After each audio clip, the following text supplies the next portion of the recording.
नमस्कार, आप देख रहे हैं हल्ला बोल। आपके साथ मैं हूं अंजना ओम कश्यप। क्या अब हैदराबाद और भाग्यनगर का सीधा मुकाबला हैदराबाद में हम देखेंगे?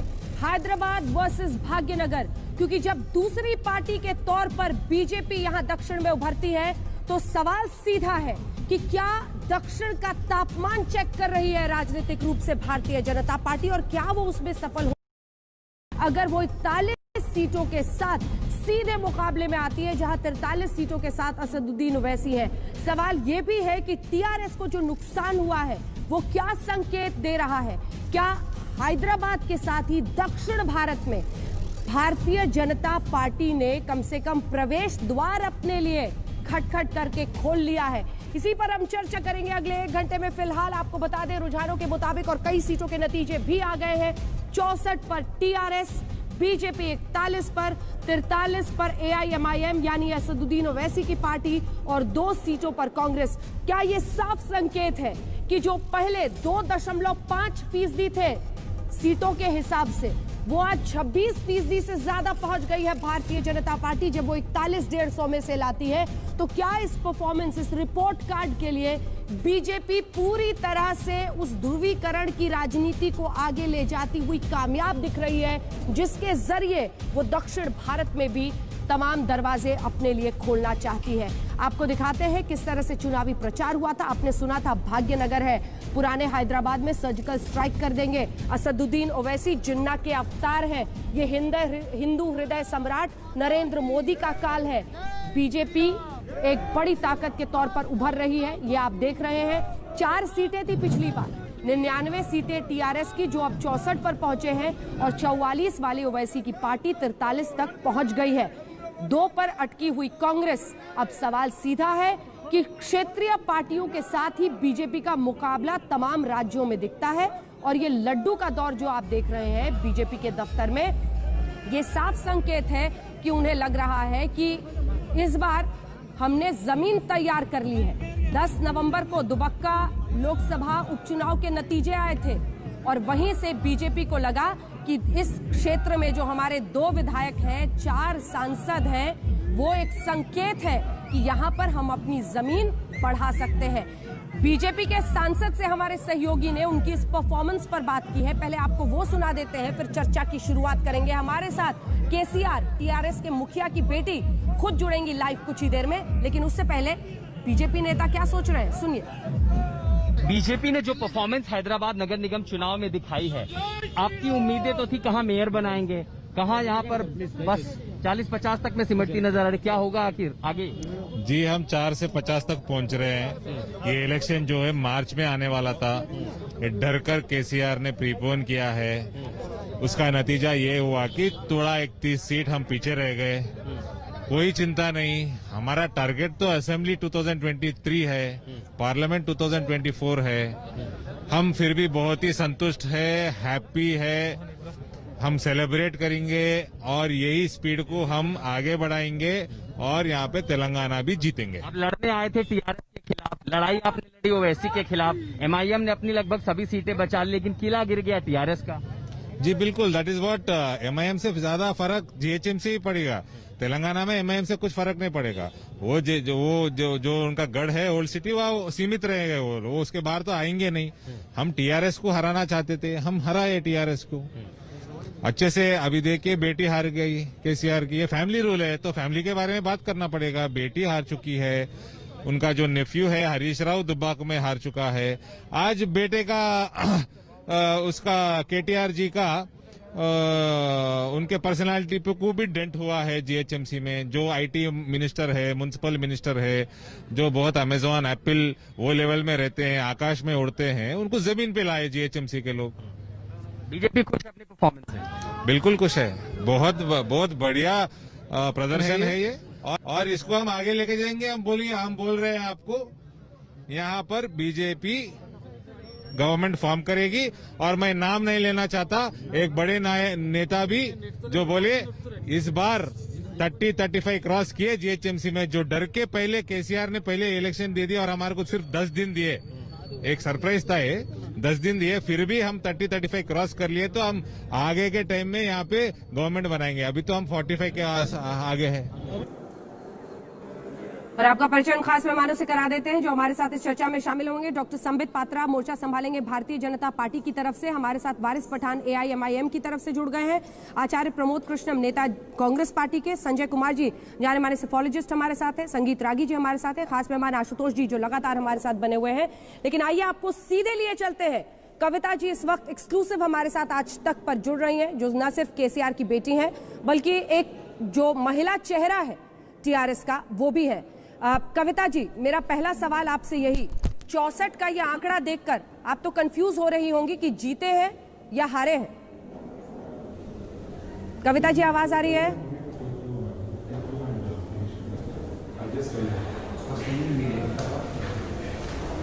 कविता जी क्या आपको आवाज आ रही है मेरी? चलिए फिर से उनके पास चलेंगे, जल्दी से चलते हैं डॉक्टर संबित पात्रा की तरफ। एक एक रिएक्शन जल्दी तमाम मेहमानों से लेते हैं। डॉक्टर पात्रा, सुबह में 88 के करीब थे जब पहली बातचीत आपसे टीवी पर हुई और अब आप 41 पर आ गए हैं। मुकाबला है लेकिन हैदराबाद काफी आगे निकल गया है भाग्यनगर से, ऐसा लग रहा है। देखिए, उस समय भी जिस शब्द का मैंने प्रयोग किया था वो था संयम, और अभी भी जिस शब्द का मैं प्रयोग कर रहा हूं वो है संयम।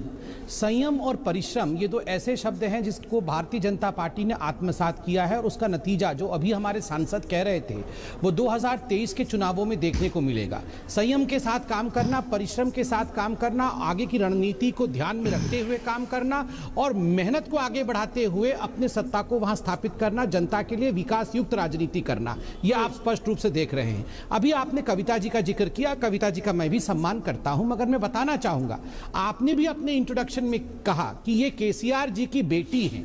देखिए, ये जो तेलंगाना में आप जाके वहां लोगों से ग्राउंड में बात करिए, वहां फैमिली एंड फ्रेंड का एक कंसेप्ट चलता है। आज ये चुनाव हम डिस्कशन कर रहे हैं, हैशटैग क्या चल रहा है? GHMC अर्थात greater Hyderabad municipal corporation election.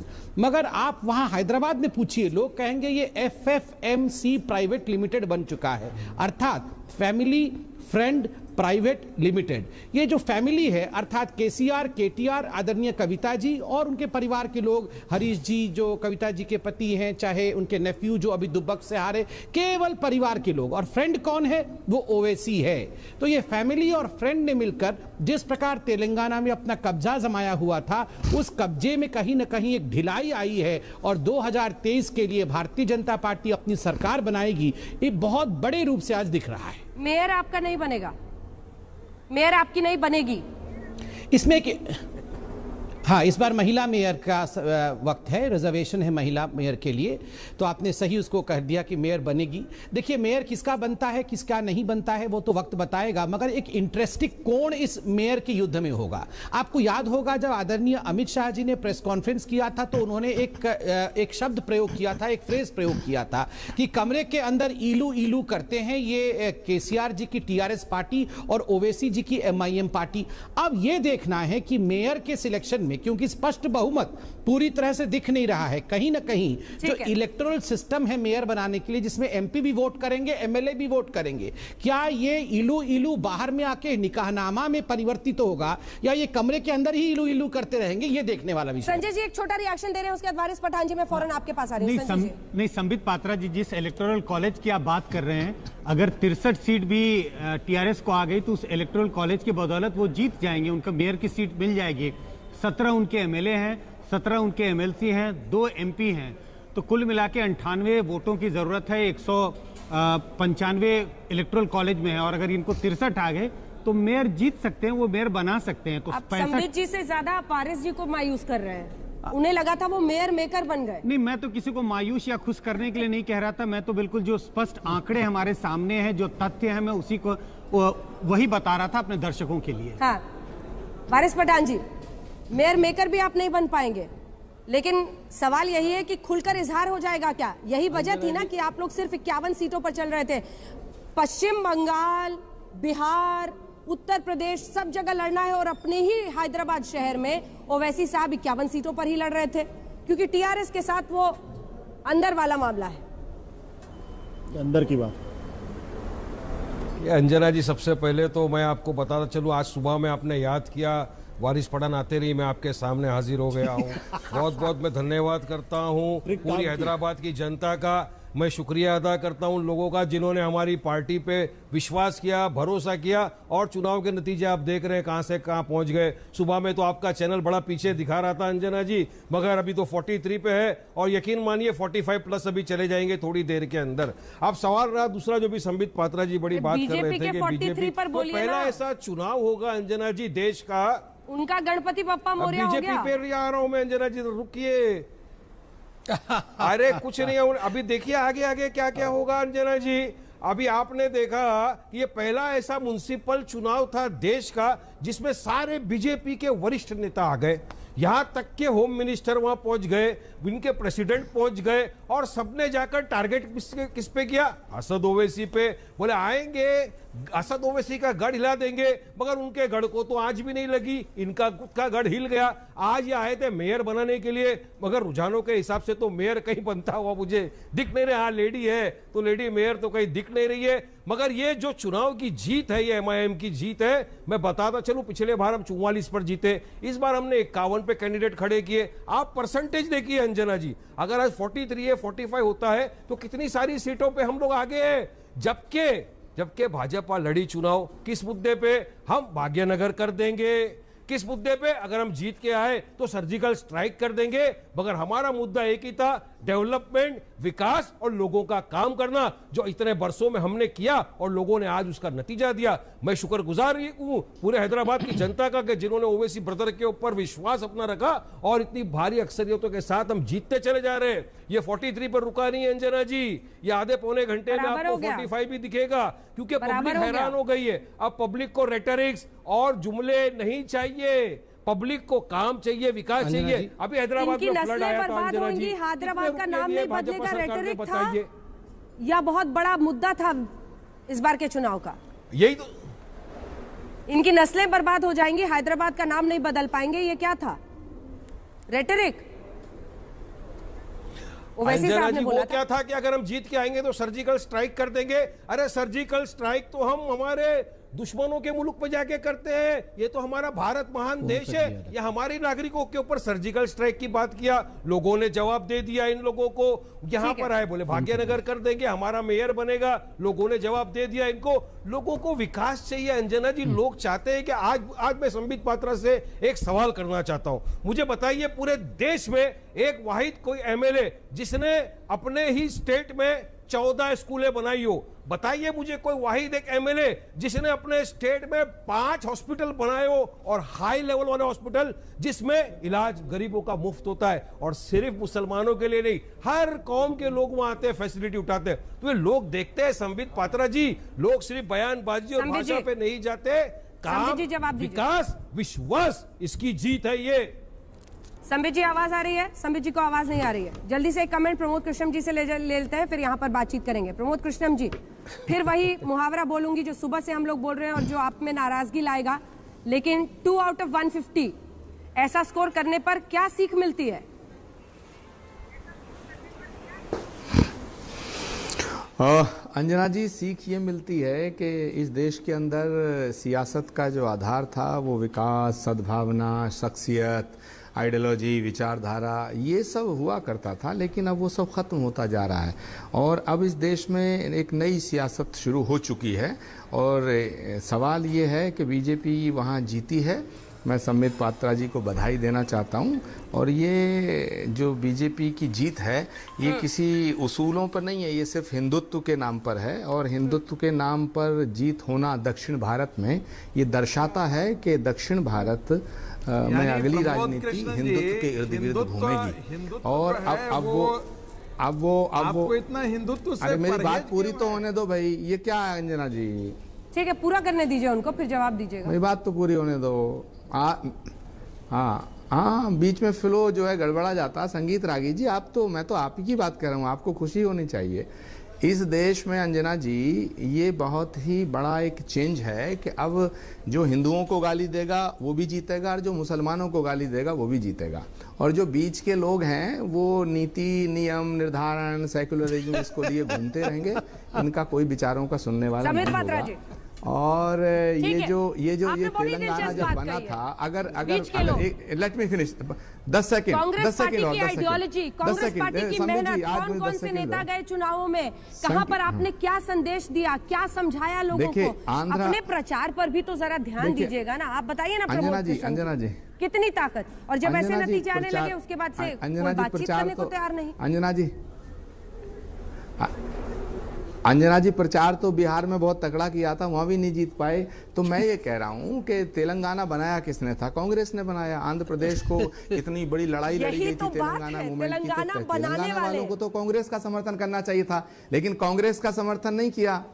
Andhra Pradesh ने वोट इसलिए नहीं किया कि आंध्र प्रदेश को डिवाइड कर दिया, और तेलंगाना वालों ने वोट क्यों नहीं किया ये भगवान जाने, लेकिन रिजल्ट तो साफ है। जनता का जो मैंडेट है वो तो सिर आंखों पर रखना पड़ेगा। तो मुझे ऐसा लगता है कि अब इस देश की राजनीति में ये अध्याय शुरू हो चुका है। अब ये अध्याय शुरू हो गया और उत्तर भारत से दक्षिण भारत में ये प्रवेश कर चुका है। तो वारिस पठान साहब को बधाई और संबित पात्रा जी को बधाई। जल्दी से संबित जी, आप हाथ उठा रहे थे बोलने के लिए। लगता अंजना जी, दो चीजें। अंजना जी, विद ऑल ड्यू रेस्पेक्ट, आज बहुत बड़ी हिम्मत, मैं तो बधाई देता हूं पहले आचार्य प्रमोद कृष्णन को कि जहां कांग्रेस के प्रवक्ता नहीं आए वहां आचार्य जी कम से कम मोर्चा संभालने तो आए। ये कोई कम बात नहीं है। और देखिए, उन्होंने कहा कि हम तो वो बीच वाले हैं, हमारा क्या होगा, एक तरफ तो बीजेपी है, दूसरी तरफ तो ये हैं, हम तो बीच वाले हैं। देखिए, मैं हमेशा कहता हूं, जो ना मंदिर दौड़ पाए, जो ना मस्जिद दौड़ पाए, वो बीच ही सरयू नदी में ही खत्म होगा। क्यों? आप तो दत्तात्रेय गोत्र के महान हिंदू हैं, आप तो शिव भक्त हैं, आप तो कोर्ट के ऊपर जनेऊधारी हैं। कहां चला गया वो सब? तुरंत कोर्ट के ऊपर जनेऊ पहन के आपको मैदान में उतरना था, मगर मैदान में भी नहीं उतरे आप। देखिए, अभी एक बहुत बड़ी बात कही आचार्य जी ने। आचार्य जी ने कहा तेलंगाना में हमें वोट क्यों नहीं मिला ये अब भगवान जाने।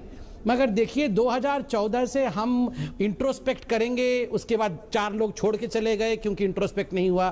फिर 2019 में हम इंट्रोस्पेक्ट करेंगे, फिर 4 लोग छोड़ के चले गए, इंट्रोस्पेक्शन नहीं हुआ। उसके बाद ये G23 कोई गैंग 23 है, उन्होंने चिट्ठी लिखा हमारे को अध्यक्ष दो, फिर उनके ऊपर नकेल कसा गया। अब भगवान के ऊपर छोड़ दिया गया है कि भगवान जो आप करेंगे वही सही है।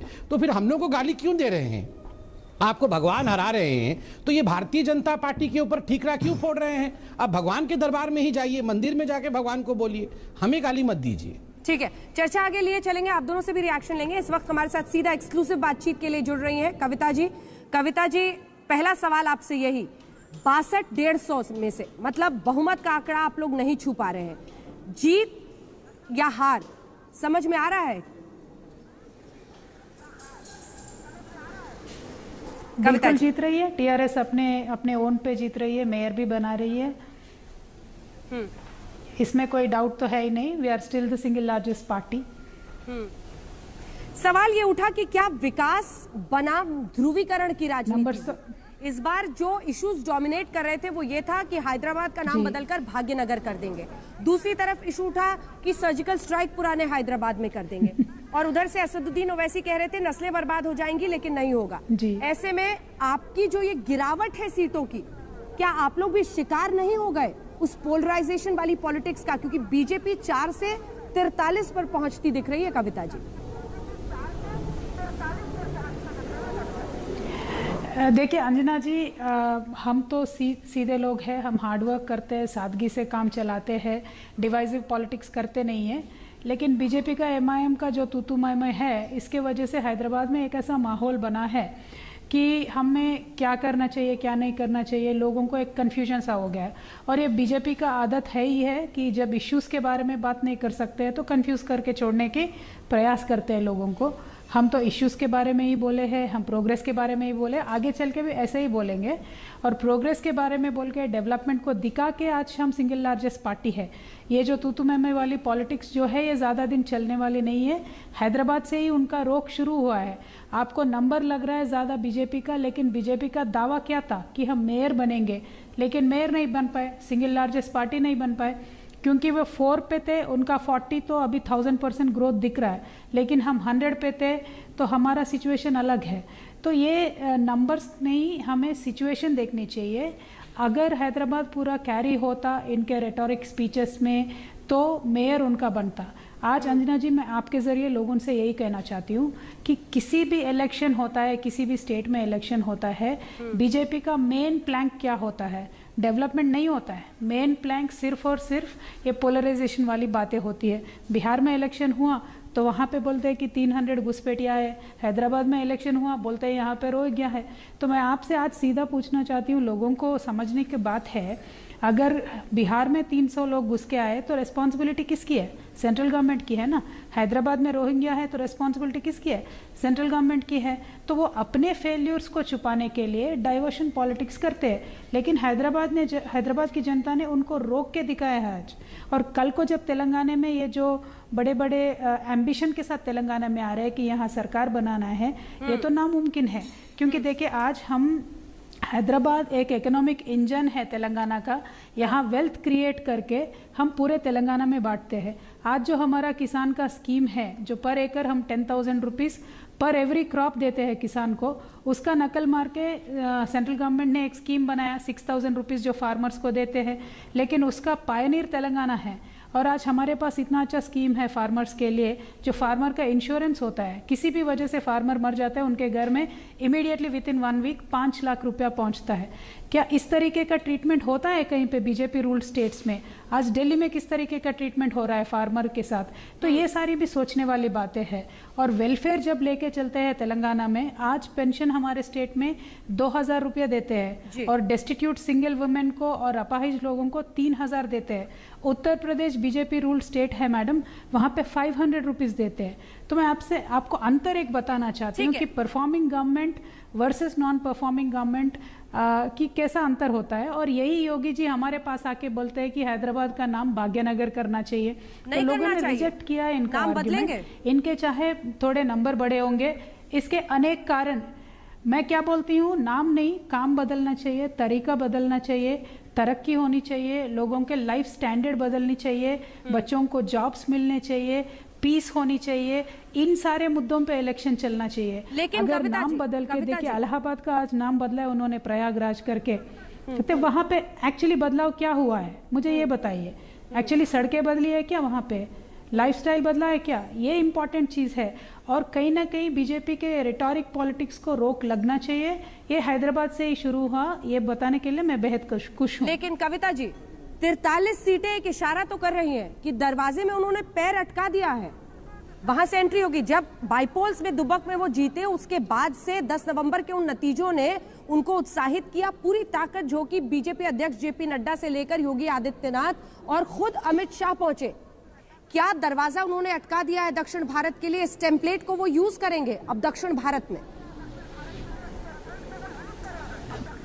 मैम, कितनी दर्दनाक बात है। दिल्ली में किसान को आने नहीं देते हो और सारे वरिष्ठ नेता हैदराबाद के म्युनिसिपल इलेक्शन में कैंपेन करने के लिए हैदराबाद पहुंच जाते हैं। इनकी प्रायोरिटी क्या है मैम, ये सोचने वाली बात है।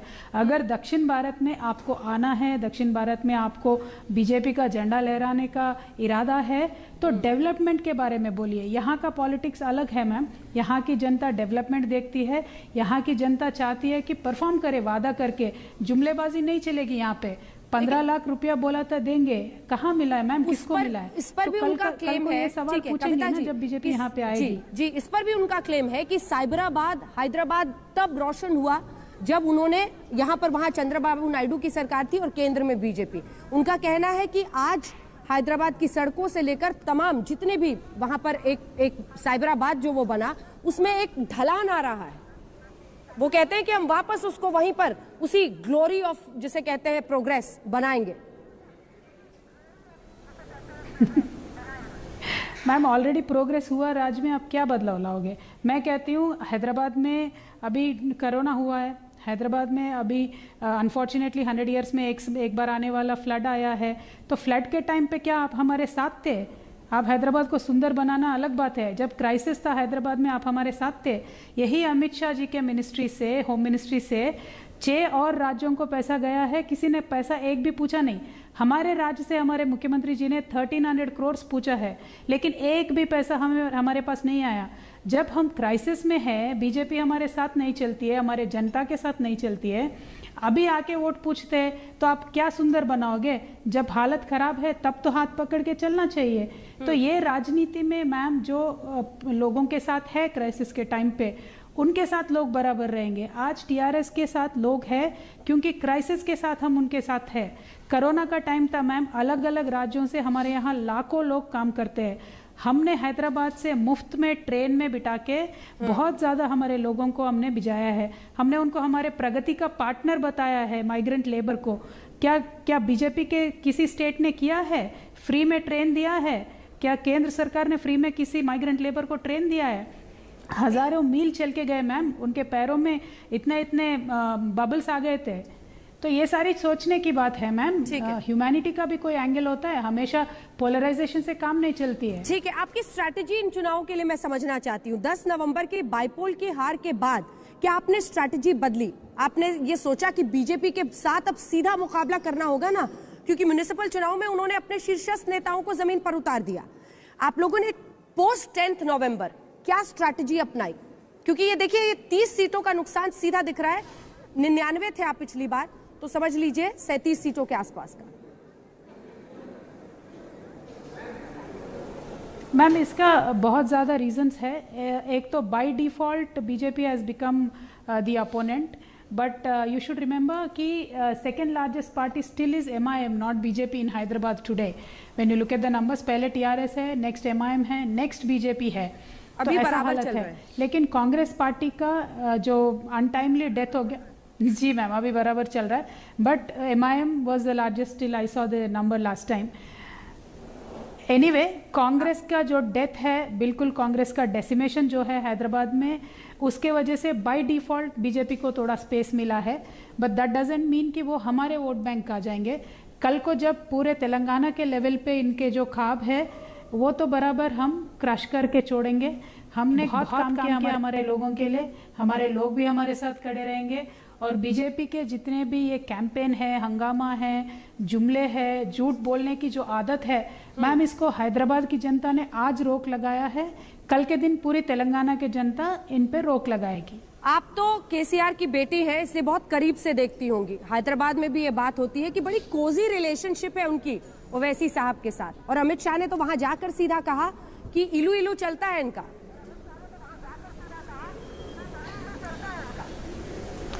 मैम देखिए, किसका किसके साथ रिलेशन है आज देश भर की जनता जानती है। मैं ज़्यादा इस पे बोलना नहीं चाहती हूँ, क्योंकि MIM एक बात फ्लोट करती है, उसको बीजेपी एग्रीवेट करती है। ये दोनों तू मैं करते हैं, दोनों सीट जीतने का प्रयास करते हैं। वो हैदराबाद के इलेक्शन में भी साफ दिख रहा था। एक ही पार्टी रिस्पॉन्सिबिलिटी के साथ बात किया TRS ने हैदराबाद में, और जनता TRS के साथ आज है। तो आप ये बात समझ के चलिए मैम, ये जितना भी तू मैं कर ले, जितना भी आपस में एक दूसरे के साथ अंडरस्टैंडिंग से चले, ऊपर ब्लेम TRS को करे, ये सब तो जनता ने देखा है। इसीलिए जनता ने TRS के साथ दिया है। तो आप रिजल्ट देख लीजिए, कोई किसी पे आरोप लगाने से तो कुछ नहीं होगा ना। बीजेपी के कार्यकर्ताओं में तो नई ऊर्जा आएगी है। अगर 43 और रहा है तो इसका अर्थ आप समझ रही हैं कि कविता जी, इसका अर्थ ये है कि जब भी वो फुल फ्लेजेड इलेक्शन कैंपेन अपने शीर्षस्थ नेताओं के साथ करते हैं, जिसमें JP नड्डा, योगी आदित्यनाथ और साथ ही अमित शाह उतरते हैं, तो उनको नतीजे भी मिलते हैं। 4 to 43 बड़ा लीप है। मैम मैं क्या बोल रही हूँ, 4 to 43 अच्छा लीप है। बीजेपी कार्यकर्ता को ऊर्जा मिल सकती है, लेकिन ये ऊर्जा यहीं तक रहेगा। आगे चल के जो तेलंगाना में इलेक्शन होने वाला है, या हैदराबाद में भी इनको सीट बराबर मिले हैं, लेकिन इनका जो अल्टीमेट गोल था वो हमने नहीं होने दिया। तो आगे चल के भी इनका अल्टीमेट गोल क्या है? तेलंगाना में बीजेपी को गवर्नमेंट में आना है। 2023 पर नजर है इनकी, क्योंकि हमारे कार्यकर्ता कोई कम नहीं है। कविता जी, 2023 पर इनकी नजर है, और भाग्य लक्ष्मी मंदिर से लेकर भाग्य नगर बनाने तक नजर बहुत फोकस्ड है। मैम मैं बोलती हूँ ये 2 साल है। मैं आज आपके सामने बीजेपी से ये डिमांड करती हूँ कि ये 2 सालों में आप हैदराबाद के लिए क्या करेंगे, तेलंगाना के लिए क्या करेंगे, वो करके दिखाइए, तो मुकाबला अच्छा होगा ना। आप आओगे, पोलराइजेशन की बातें करोगे, हम डेवलपमेंट के बातें करेंगे, वो बराबर का मुकाबला कहाँ से हुआ? तो आप इश्यू पे बात करिए। इश्यू बात नहीं करते हैं, कुछ भी जुमलाबाजी करते हैं, गुमराह करने की कोशिश करते हैं, तो ऐसा तो टक्कर अच्छा नहीं है ना। तो मैं क्या बोलती हूँ, fight should be between equals, fight should be fair. अगर फेयर होना है तो let them also talk about progress, let them also talk about development, then fight में अच्छा रहेगा।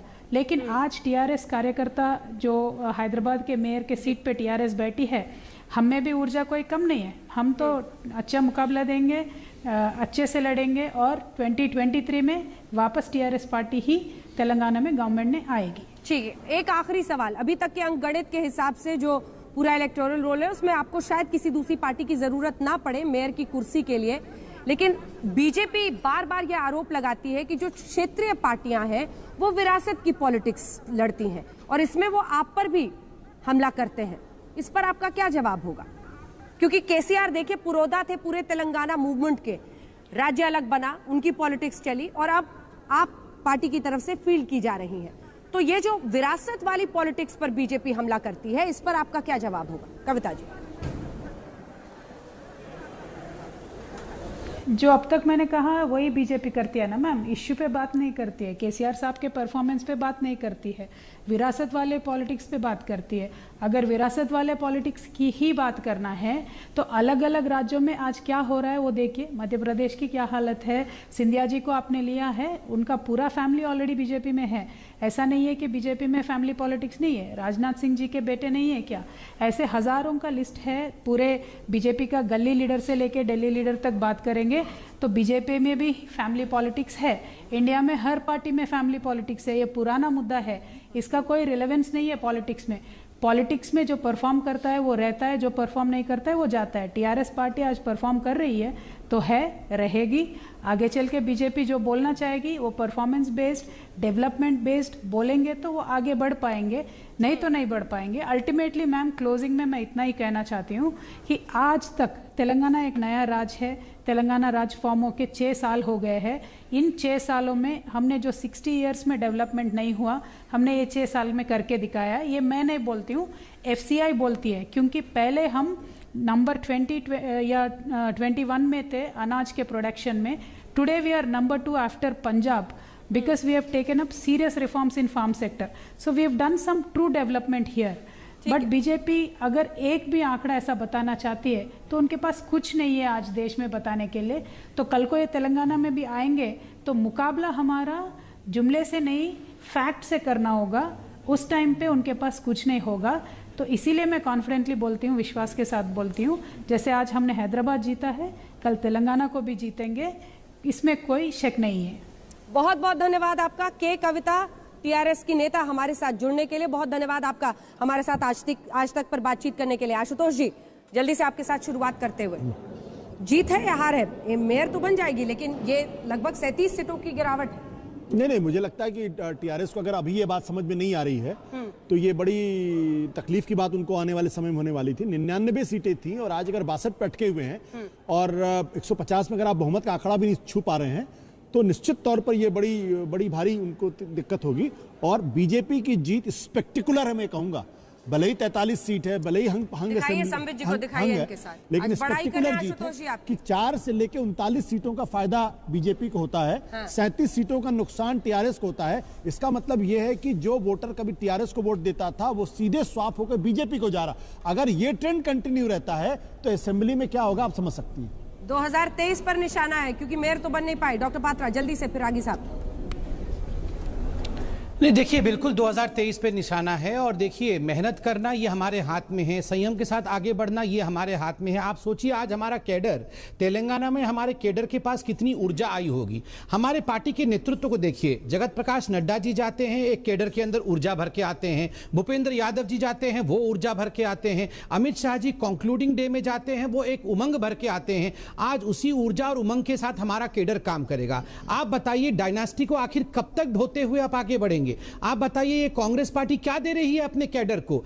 मैं बता रहा हूं 2.5% वोट शेयर था पिछले ग्रेटर हैदराबाद म्युनिसिपल कॉर्पोरेशन के इलेक्शन में, वो बढ़ के आज 10 गुना 26 से 27% हमारा वोट शेयर बढ़ रहा है। आप सोच के देखिए, जिस बंगाल में हमें 14% मिलता था, उस बंगाल में हमें अब लगभग 30-40% वोट मिलता है। उसी तेलंगाना में देखिए, आज आप देख सकते हैं पूरे हिंदुस्तान में 12 स्टेट के अंदर बाइपोल होता है। कई स्टेट्स में हम थे नहीं, वहां हम आते हैं, कई स्टेट में हम थे, वहां हम अपने परफॉर्मेंस को रिपीट करते हैं। ये जो परफॉर्मेंस अपनी है, कहीं ना कहीं ये दिखाता है कि नरेंद्र मोदी जी के विकासवाद को देश पसंद करता है। और अभी मैं आदरणीय कविता जी को सुन रहा था, और कविता जी का बार बार कहना कि हम पोलराइजेशन के आधार पर लड़ रहे हैं।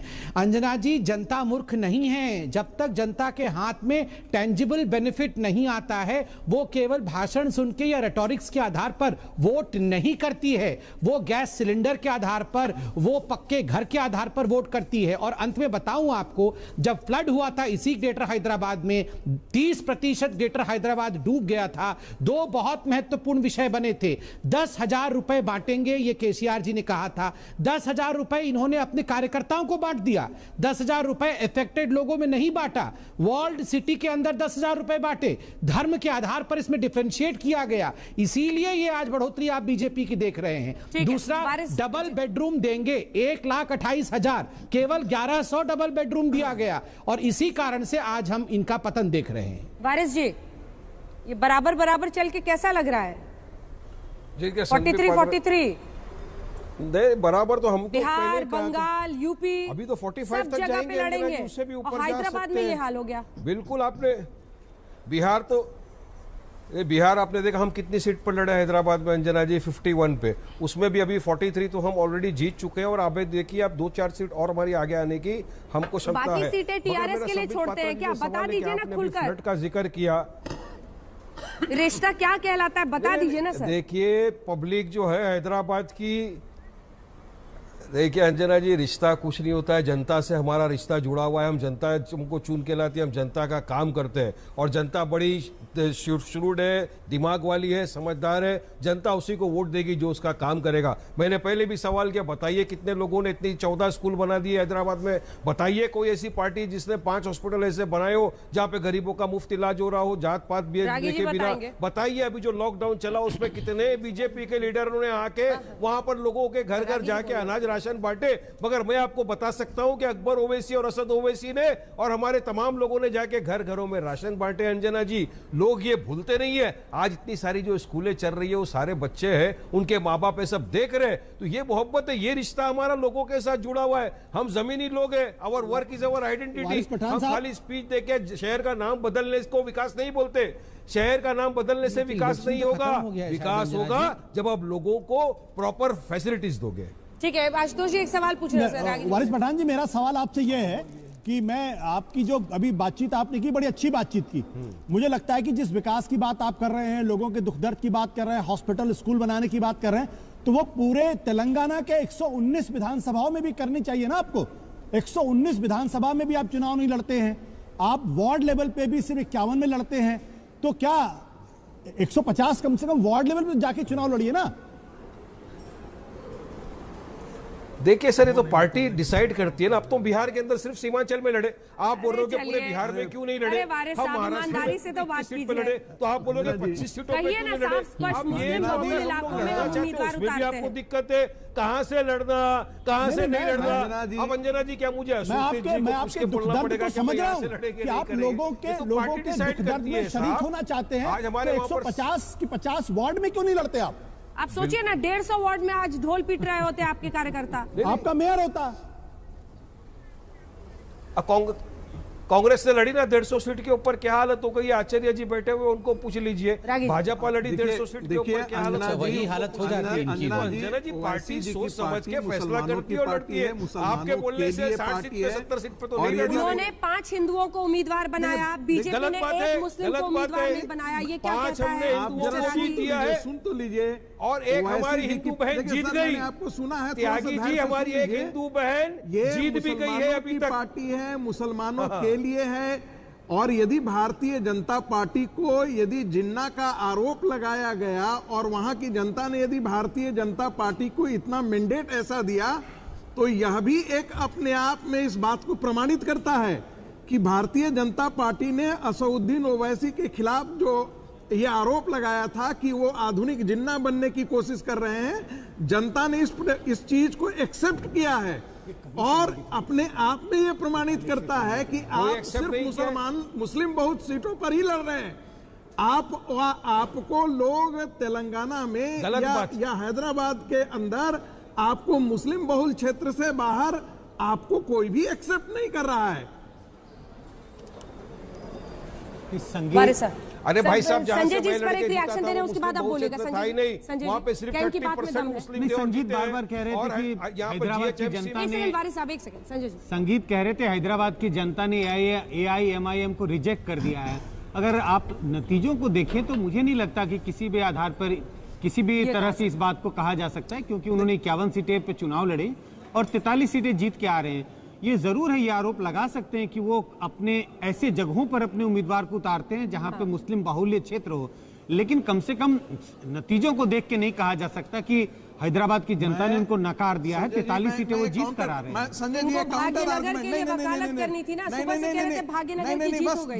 10 सेकंड का मैं काउंटर आर्गुमेंट ये है मेरा कि देखिए, इस चुनाव के अंदर 2 मुद्दे बहुत इंपॉर्टेंट थे। एक तो कि जो पारिवारिक पार्टी है उसके खिलाफ एक प्रकार का बिगुल फूका था भारतीय जनता पार्टी ने, और दूसरी बात ये थी कि ओवैसी के गढ़ में जाकर के जो ओवैसी की जो रेडिकल इस्लामिस्ट पॉलिटिक्स था उसको चैलेंज करने की बात की गई थी। उसको चैलेंज वो नहीं कर पाए, वो 43 सीट जीत कर आ रहे हैं। मैं तो कह रहा हूँ वो वहीं तक सिमट गए। आप दोनों ध्यान रखिए, वो चैलेंज जरूर कर रहे हैं, लेकिन आंकड़े नहीं कहते। देखिए, मैंने इसीलिए कहा कि उनको जीत के आ रहे हैं। नहीं, 43 आउट ऑफ 51, मैं तो यही कह रहा हूँ कि 43 आउट ऑफ 150, मैंने यही कहा। तो गणित भी कर लीजिए। नहीं, मैं बाहर तो निकल ही नहीं रहा। नहीं, मैं तो वही गणित भी समझ लीजिए।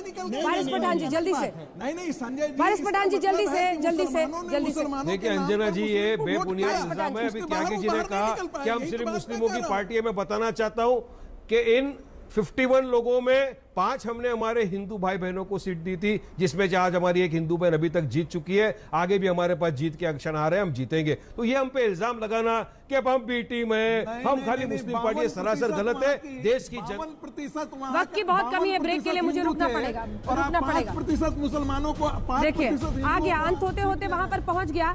लेकिन बीजेपी के लिए इतना ही कहा जा सकता है कि दरवाजे में कम से कम संजय जी पैर अटका दिया है दक्षिण के लिए, अगर हम देखें तो कर्नाटक के अलावा, और मजबूती से पैर अटकाया है। ये जरूर है कि मेयर की सीट के लिए इस बार तो चूक गए चौहान, लौट रहे हैं। देखते रहिए आज तक। टीआरएस अभी भी सबसे बड़ी पार्टी है, लेकिन इधर 43 सीटों के साथ बीजेपी ने कम से कम धावा बोल दिया है। 2023 पर उनकी नजर है, यहां पर जब विधानसभा चुनाव होंगे। इसी पर आप देख रहे थे हल्ला बोल, देखते रहिए आज तक। नमस्कार, मैं हूं अंजना ओम कश्यप। हमें उम्मीद है ये वीडियो आपको पसंद आया होगा।